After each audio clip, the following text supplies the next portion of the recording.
Hi guys, welcome to my channel. Today I will discuss about the very important topic of macroeconomics, the chapter determination of income and employment.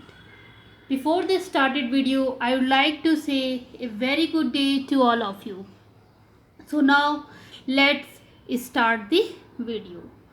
Now the topic is short run equilibrium output.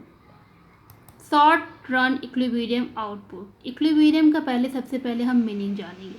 तो जहाँ पे where the demand and supply intersect at the point E, that is the point of equilibrium. जहाँ पे demand और supply एक दूसरे को intersect करते हैं और डिमांड और सप्लाई बराबर होते हैं, वो हमारा होता है इक्विलिब्रियम पॉइंट. यानी कि जितना मांग है और जितना स्फूर्ति है, यानी कि सप्लाई है, डिमांड और सप्लाई जब दोनों बराबर होते हैं, जैसे डिमांड भी 10 है और सप्लाई भी 10 है, 10 प्रोडक्ट की डिमांड है और 10 प्रोडक्ट बनी भी है, तब वह क्या कहलाती है? इक्विलिब्रियम कहलाती है.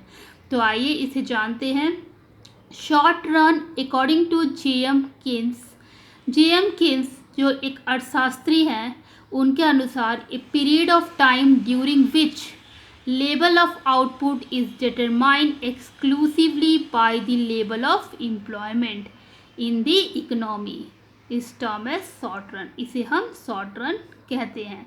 Equilibrium output it refers to the level of output. ये किसको refers करता है? तो level of output where the aggregate demand is equal to aggregate supply. जहाँ पे aggregate demand यानी कि AD और एग्रीगेट सप्लाई यानी कि एएस बराबर होते हैं, उस लेवल उस आउटपुट के लेवल को यह रेफर करता है. क्या कौन रेफर करता है? तो equilibrium output in an economy. It signifies that way whatever the producers intend to the produce during the year is exactly equal to what the buyer intend to buy during the year. यहाँ पे AD equal to consumption plus investment होता है to sector economy के लिए. वहीं पे as जो होता है एग्रीगेट सप्लाई, वो कंजप्शन प्लस सेविंग होता है.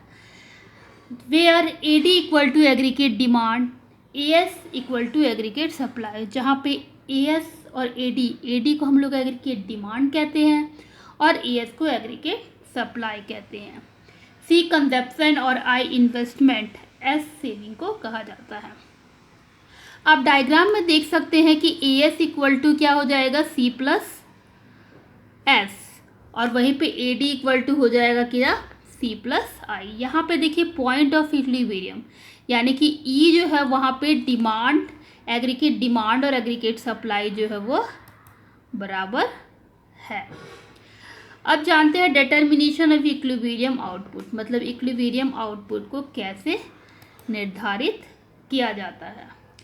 तो we have two approaches to study the determination of equilibrium output income. दो स्टडी से हम लोग इक्विलिब्रियम आउटपुट के डिटर्मिनेशन को जानते हैं. तो पहला है A D equal to A S, यानी कि एग्रीगेट डिमांड जो है वो एग्रीगेट सप्लाई के बराबर होता है, जैसा कि हम डायग्राम में देख चुके हैं. ये डायग्राम में देखिए aggregate demand and aggregate supply जो वो इंटरसेक्ट कर रहा है एट द पॉइंट ई, तो वो पॉइंट ऑफ इक्विलिब्रियम है. तो according to the modern theory, आधुनिक थ्योरी के अनुसार क्या होता है कि इनकम एंड एम्प्लॉयमेंट, इनकम जो है हमारी आय है and employment are determined at the level where aggregate demand is equal to aggregate supply. हमारा जो इनकम और एम्प्लॉयमेंट है वो किस बात पे, किस लेवल पे निर्धारित होता है? जब एग्रीगेट डिमांड और एग्रीगेट सप्लाई बराबर होता है. इसे हम एक डायग्राम से देख सकते हैं, आप डायग्राम में देख सकते हैं. अब आइए जानते हैं, जैसे सपोज दैट इनकम क्या है? 0 है, पैसा एक भी नहीं आ रहा है, और कंजप्शन 40 है. तो 40 कंजप्शन है तो वही कंजप्शन है और इन्वेस्टमेंट भी 40 है. तो यहाँ पे सेविंग जो है वो -40 है. -40 क्यों है? क्योंकि इनकम हमारा 0 है. जब इनकम 0 है तो सेविंग क्या हो गया? -40, क्योंकि पहले की जो सेविंग है वो लिया गया है। अब एग्रीगेट डिमांड देखिए 80 हो गया, और जैसे एग्रीगेट डिमांड का फॉर्मूला क्या था, तो C+I यानी कि कंजप्शन और इन्वेस्टमेंट को जोड़ के हम लोग एग्रीगेट डिमांड निकाले जो कि 80 हो गया, और एग्रीगेट सप्लाई क्या था, कंजप्शन प्लस S। तो यहाँ पे देखिए 40 माइनस 40 कितना हो गया, 0 हो गया। इसी तरह जब इनकम 100 है तो कंजप्शन 120, जब इनकम 200 है, 300 है, 400 है, 500 है, तब हमारा कंजप्शन देखिए 120, 200, 280, 360, 440। अब इसी तरह से देखिए हमारा क्या हो रहा है कि यहाँ पे डिमांड जो है वो इंक्रीज कर रहा है, धीरे धीरे बढ़ रहा है, और सप्लाई भी बढ़ रहा है। एक समय ऐसा आया जब हमारा एग्रीगेट डिमांड और एग्रीगेट सप्लाई दोनों क्या हुआ, वो बराबर हो गया। यहाँ पर देखिए 400 और 400, यहाँ पे AD भी 400 है और AS भी 400 है। इसका मतलब क्या है कि ये पॉइंट ऑफ इक्विलिब्रियम है, क्योंकि यहाँ पे डिमांड और सप्लाई दोनों बराबर है। आप इसे डायग्राम में भी देख सकते हैं।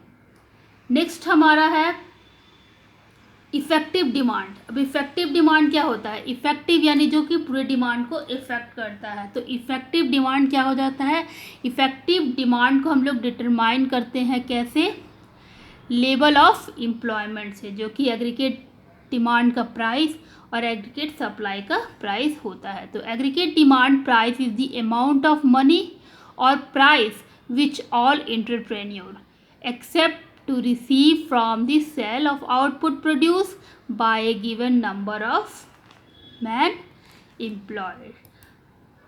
So I hope you all of you understand. If you have any problem, you can write in the comment. If you like the video, share with your friend. Thanks, and thanks for watching.